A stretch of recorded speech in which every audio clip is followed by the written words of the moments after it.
നമസ്കാരം. KSRTCയിൽ പുരുഷന്മാർക്ക് സൗജന്യം നൽകിയാൽ എന്ത് സംഭവിക്കും? രസകരമായ മറുപടി നൽകിയിരിക്കുകയാണ് മുഖ്യമന്ത്രി VD സതീശൻ. മെൻസ് അസോസിയേഷന്റെ പേര് പരാമർശിച്ചായിരുന്നു മുഖ്യമന്ത്രിയുടെ തമാശ രൂപേണയുള്ള മറുപടി.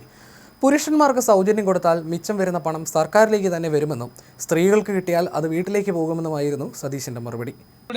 സാന്ദ്രത കുറയ്ക്കാം, അതിനു വേണ്ടിയിട്ടുള്ള ഒരു അർബൻ പ്ലാനിങ്ങും പബ്ലിക് ട്രാൻസ്പോർട്ടേഷൻ സിസ്റ്റത്തെക്കുറിച്ചും ഈ ഗവൺമെൻറ് ഗൗരവതരമായി ആലോചിക്കുന്നുണ്ട്. അത് സ്വകാര്യ മേഖല കൂടി അതിൻ്റെ പങ്കാളികളാവും.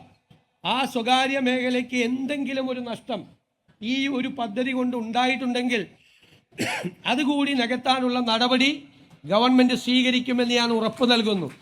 ഒരു സെക്ടറും തളരാൻ പാടില്ല. ഒരു സെക്ടറും തളരുന്ന സെക്ടറിനെ താങ്ങി നിർത്തുകയാണ് ഗവൺമെൻറ്റിൻ്റെ ജോലി. മൂന്നാമതൊരു കാര്യം അതെനിക്ക് ഇഷ്ടപ്പെട്ടു.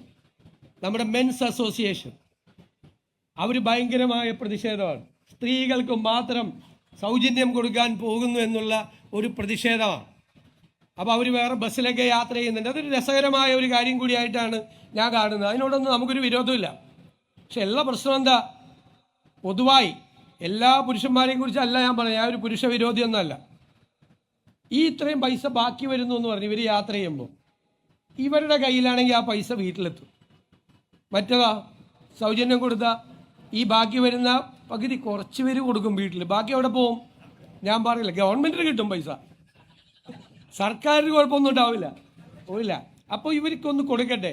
മാത്രമല്ല ഞാൻ പറയുന്നു, ഈ പദ്ധതി ഈ സംസ്ഥാനത്തെ സർക്കാരിന് കേരളത്തിലെ സ്ത്രീകളോടുള്ള ആദരവായി നിങ്ങൾ കാണണം.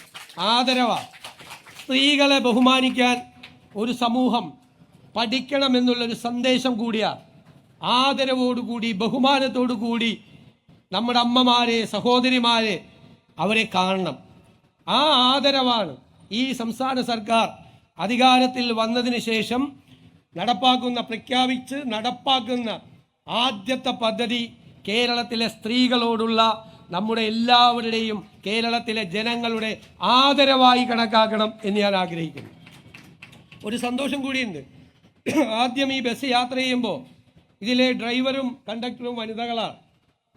മാത്രമല്ല ഗതാഗത വകുപ്പിൽ ഒരു വനിതയാണ് സെക്രട്ടറി. ചുമതലയേറ്റ ഒരു വനിതാ സെക്രട്ടറി ആദ്യം ഉത്തരവിടുന്നത് ഇതാണ്. ഈ പരിപാടി, ഈ പദ്ധതി കൂടിയാണ്. മൊത്തം അങ്ങ് സ്ത്രീകൾ ടേക്ക് ഓവർ ചെയ്തേക്കുക. അങ്ങനെ ആകട്ടെ, ഇനിയുള്ള കാലവും അങ്ങനെ ആകട്ടെ എന്ന് ഞാൻ ആശംസിച്ചുകൊണ്ട് നിറഞ്ഞ അഭിമാനത്തോടു കൂടി, നിറയുന്ന കണ്ണുകളോടുകൂടി ഞാൻ ഈ പ്രിയദർശിനി പദ്ധതി കേരളത്തിലെ സ്ത്രീകൾക്കായി സമർപ്പിക്കും.